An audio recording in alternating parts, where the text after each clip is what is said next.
So thank you for joining us on the third of our 5 parts in our Power of Data Week. We will be demonstrating the power of data visualization, showcasing some of the powerful capabilities that Microsoft's Power BI platform has to bring. The next webinar is aimed to demonstrate how a finance director, finance manager, or maybe a finance department might best utilize the data analytics and live dashboarding that Power BI can offer with a fast financial reporting. My name is Christopher Shanks and I am Head of Technology within First Digital and our wider business, and I'm probably our resident technology evangelist. It's safe to say that I'm an advocate of technology in business where it does have a purpose and can be used to improve and innovate on an existing solution and help a business achieve its goals. Before we move on to the business cases for using Power BI within a financial environment, I'm using this time together with a hope that you'll get to know me a little bit better than you do already by introducing a random fact about me on each of the webinars. So today is that I once played a round of golf completely barefoot with about 50 other people on my friend's private golf course in Glenshee, Scotland. The estate they owned at the time was called Dalmunsey, which is just down from the ski resort in Glenshee, of which there is still Dalmunsey Castle where you can stay, and I'd highly recommend it as it is absolutely stunning. So yes, fond memories of barefoot golf with a lot of other people. Safe to say I was definitely more of a gardener than a golfer. So the purpose of this webinar is to discuss the visualization of finance data and where would we be without a business case as to why you should sit and listen to me for the next 10 to 15 minutes. So imagine that you are managing a full set of company accounts and want to drill down and further analyze certain aspects, maybe certain business lines, and understand their performance. Maybe you want to understand how it is performing against budget and discover where the variances may be, which lines of business and which departments are ahead of budget and who is behind. And I imagine you'd also like to have accurate financial forecasting. So using data visualization, we can ensure that all of the relevant data sets are connected and they're queried so that a dashboard representing budgets and actuals can be created. And you would need to understand how you'd like to break that information down into those regions, departments, or line of business. So there is a bit of thought that goes into it. We do have the ability to take a financial set of accounts and break them down, but there still needs to be a visualization workshop to understand how it is best to represent them for you. When working with data visualization, our preference will be to use the Microsoft Power Platform, of which Power BI is within that toolbox, and anyone in business can benefit from good dashboarding and reporting and data visualization, from sales to finances, marketing to operations, which just happen to be the 4 areas that we are focusing on this week. We prefer Power BI because we are certified Microsoft partners and it natively integrates into a lot of the other useful business tools and resources that Microsoft offer. It's great for collaboration and communication, has a very simple and easy to understand licensing plan, and that information can be passed from Power BI to those other areas such as Power Automate, Excel, Outlook and Word, for instance. It's very easy for someone with little to no knowledge to get started with Power BI, to start creating basic visualizations, but to get the most insightful reports and dashboards, you will find you need someone that can navigate Power BI quite well. Furthermore, you probably need someone that has a business analytical mind. They can work out how to make the most out of the visualization so that they have an impact and that they are best designed to the user that will be viewing them. And this just avoids creating dashboards for the sake of them and being swamped with too many unactionable data inputs and outputs. And if you don't understand what's on the screen, then you probably can't action it and it's not useful to you.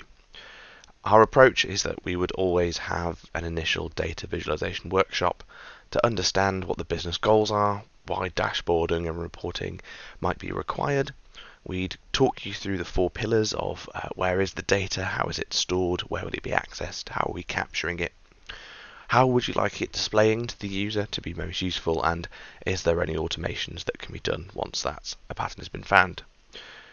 We understand that once the requirements have been designed, we can then put that together as a data visualization project for you. So moving on to today's demo of the financial dashboards.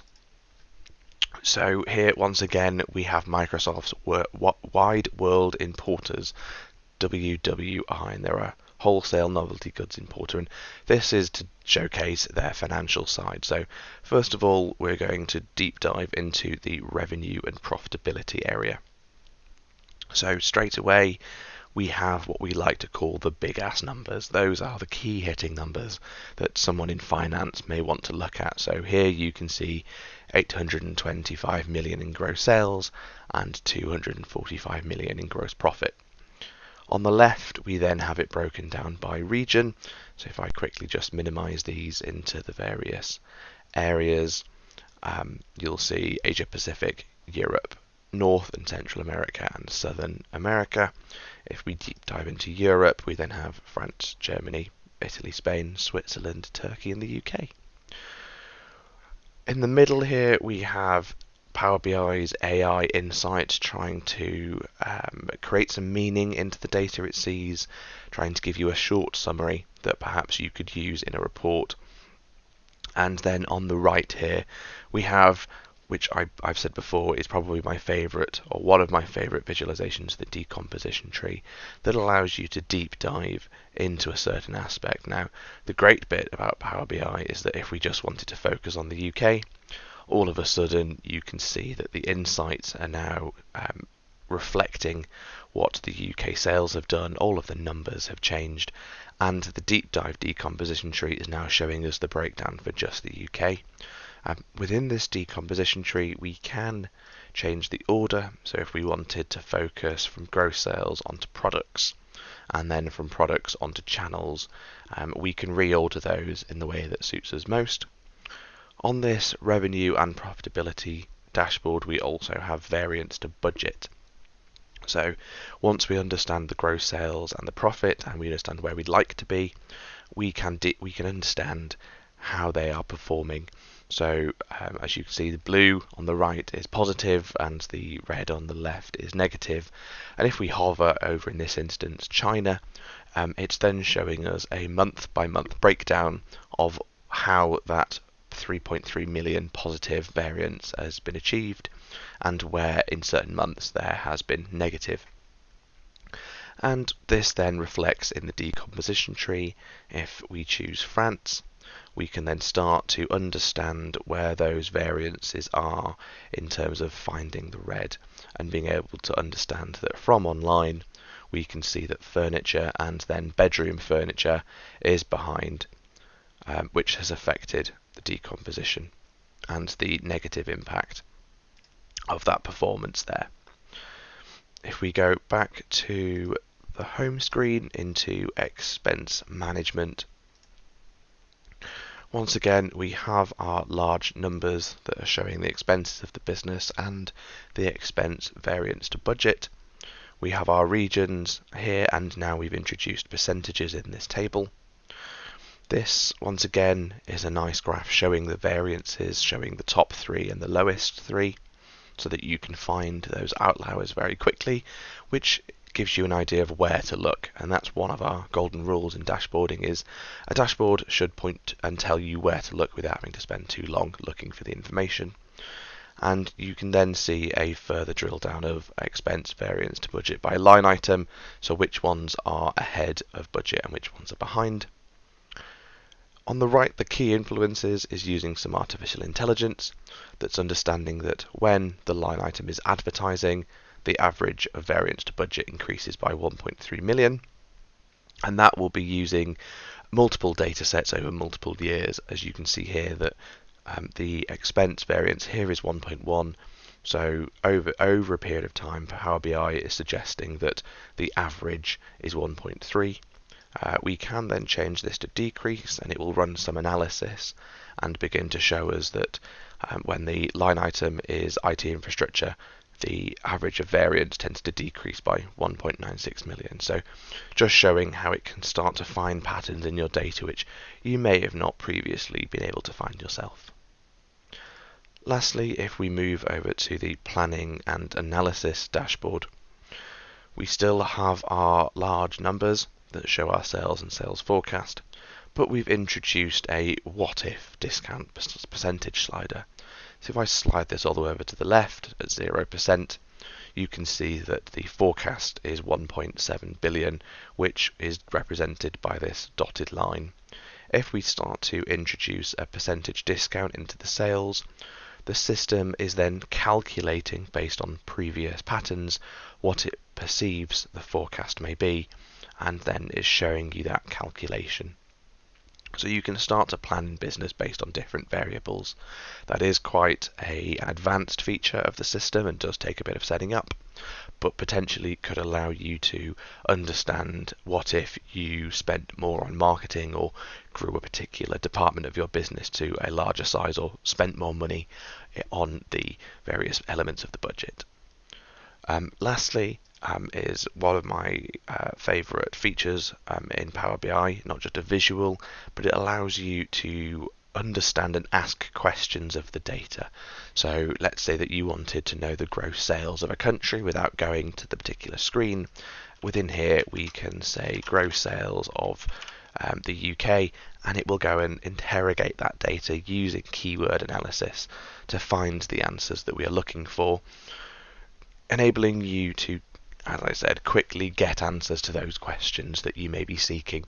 Yes, you can go and find them yourself, and you do have to learn some of the language it needs, but it's a very useful tool, and I think once you get used to asking those questions of your data, it's something that you become quite fond of.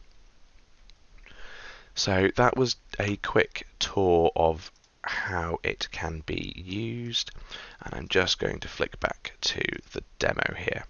Back to the slideshow, sorry. So the next steps for anyone that is interested in what they have seen is we offer a free Art of the Possible workshop where we can begin to understand your business requirements and go into a little bit more depth and detail around the possibilities that Power BI could bring to you. Following on that, we then do a data visualization workshop in which your specific dashboards and reports are wireframed, the visualizations are discussed, and you will be presented with a bespoke report that will demonstrate how your data can be represented within Power BI in a way that makes sense to you and to your users and your business in those valuable reports. We do charge for this workshop as we believe that it brings a high level of value to the process and also your commitment to the project. Following on that, we would then be able to discuss the development of your bespoke dashboards and present a bespoke proposal to you for us to go ahead and create and deploy those straight into your native 365 account. For those of you that would like to join us for the rest of the week, we have tomorrow is Thursday, and that will be how to optimize your operations and give you that top-down view. And then Friday is making the most of your marketing spend. If you have missed any of our previous webinars, they will be available on our website to watch or download on demand. I hope this has given you a little insight into how Power BI might be used within your financial environment for various reports and dashboards. Please do join us for the rest of our Power of Data week. If you have any questions or would like more information, please get in touch and reach out via chris.shanks@firstdigital.co.uk or through our website, which is www.firstdigital.co.uk. Thank you very much.